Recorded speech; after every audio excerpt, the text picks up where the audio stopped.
In this video, I'm going to show you how to add custom fonts to your Elements website.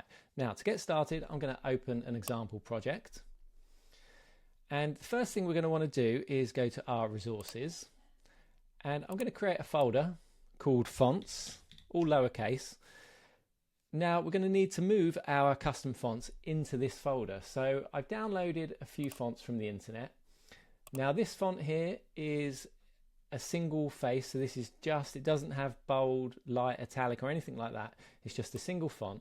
So I'm going to drop this in here, and what we're going to do, we're going to go over to the theme studio, and I'm going to go to the font family and add a new custom font.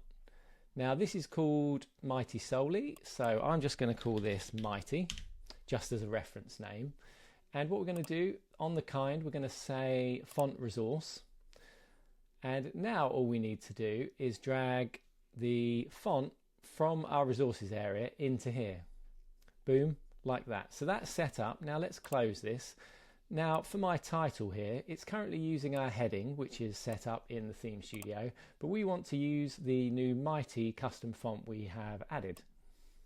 And boom, there it is. So it's that easy to add a custom font into your Elements project. I'm going to move on now and do something a little bit more complex with multiple font faces. So I've got this font here, Rubix, which I've downloaded from Google. This is Google Fonts. You can go in your browser and go to fonts.google.com and browse until you find one of these fonts you like. And when you found one, click on it, and then you can say get the font, and you download it. And once you've downloaded it and unzipped the file, you'll be left with something like this. Now for this project, I want a few different font weights. So you can see here they're all listed out. And what I'm going to do, we want the regular font, and I'll probably go for medium, bold and black. So that's 4 font weights there, and I'm just going to drop them into my fonts area, and you can see they've all been added here. Now to check these are assigned correctly to the correct weights, we're going to need to look at our inspector. So the inspector's over here, and we can move this around, and I sometimes like to put it down here because it's quite handy to see as we go through these. But you can see these are assigned weights. When I click through, Elements has already done a good job of selecting them, but it won't always get it right if the font's not been set up correctly. So for example, here you could say this Rubik Black, the weight is set to bold because I've just changed it, but it should be on black. So you can select that and just make sure these things are set up correctly. So once you've done that, we're going to go over to our theme studio, and again we're going to add a new custom font, and I'm going to pick a font resource. And what we're going to do, we're going to drop each one of these Rubik fonts just over into this area here. And you can keep doing this until you've got them all. So we've got the regular, the medium, the bold and the black. That's great. Now let's select our heading. Before we do that, we might want to just rename this. I'm going to call this Rubix. And let's go back to our project. And I'm going to select Rubix for this, and you'll see it changes instantly. And now when I move up through these, it's going to pick those different weights for me. So you can see we now have access to those. Whereas on the Mighty font, we don't have access to those. So Elements is doing its best there to make it bold, but that's not a true bold font. That's kind of the fake bold. So we don't get all those nice weights that we do on Rubix. So there, we've got all of those there.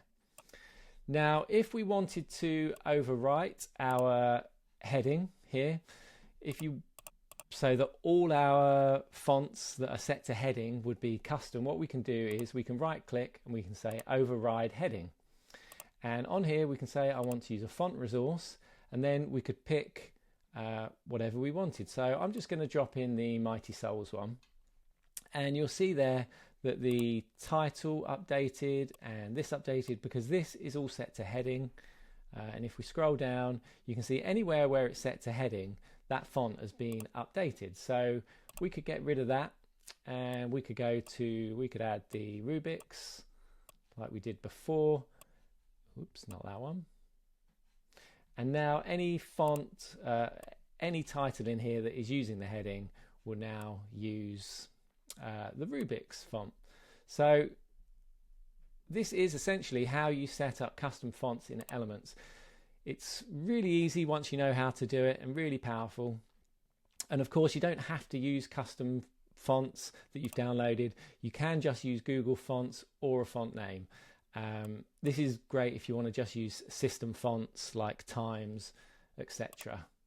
And Google Fonts, again, this is easy to use. So we could just look up Rubix on here and select it from here. So now the headings would use Rubix. We can go through these and pick whatever we want. So that is how to set up custom fonts in Elements. If you have any problems with this, please check the manual or post over on the forum, where we're always around to help you out.